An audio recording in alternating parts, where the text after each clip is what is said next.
What good can come out of tragedy? When the stains are deep and the scars are visible, when the dumpster fire of it all creates a haze around your life, how can anything good come of that? We've talked a lot on this podcast about the different feelings you have after divorce, the fetal position, the crawling, the walking, and hopefully running. Things just get better with time. But for many of us, the pain lingers and there are scars. But you know who ministers well to somebody in crisis? Somebody who's been in crisis. We need to find our silver linings.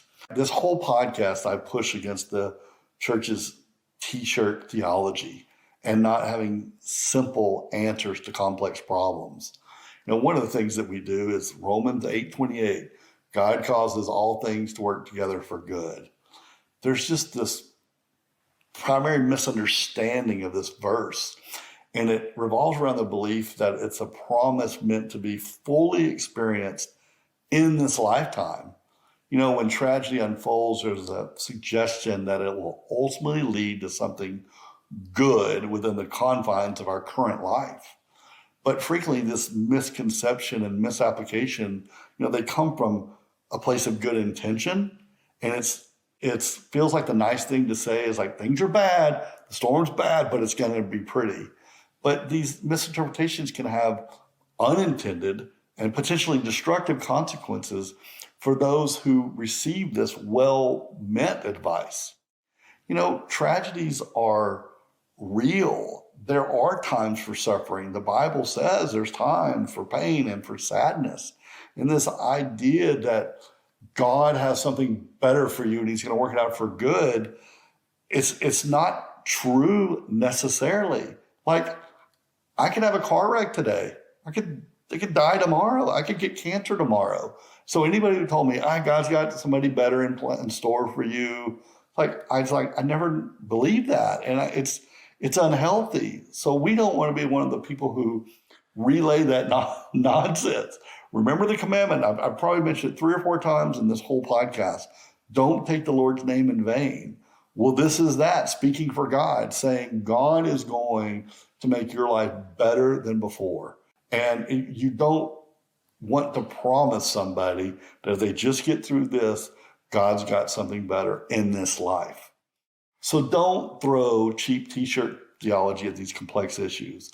Your crisis, my crisis, should help us see that sometimes Christianese is more damaging than it is helpful. We must see the active involvement of God. What happens to you and to me is not this mechanical turning of a wheel. It's not fate or karma or luck. God is actively at work in your life. God's at work. How? We're not always sure. To what end? Don't know. It's good and not evil. Not necessarily your good. You can't speak for God. Sometimes God does show himself miraculously, but it doesn't mean that we can make promises and make claims that just aren't true because we're not God. So what is truly good? If all things work out for good, well, God is at work in your life, making you like Jesus Christ. He has predestined you to that end. He's at work in your life making that happen. Therefore, anything that makes you more like Christ is good.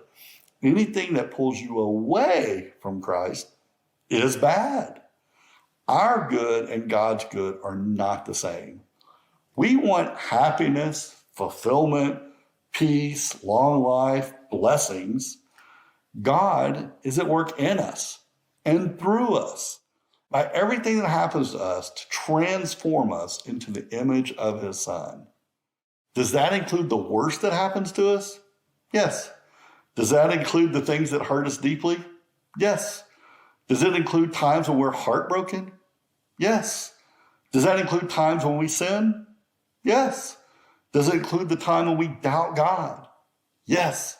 Does it include the times when we curse him to his face? Yes.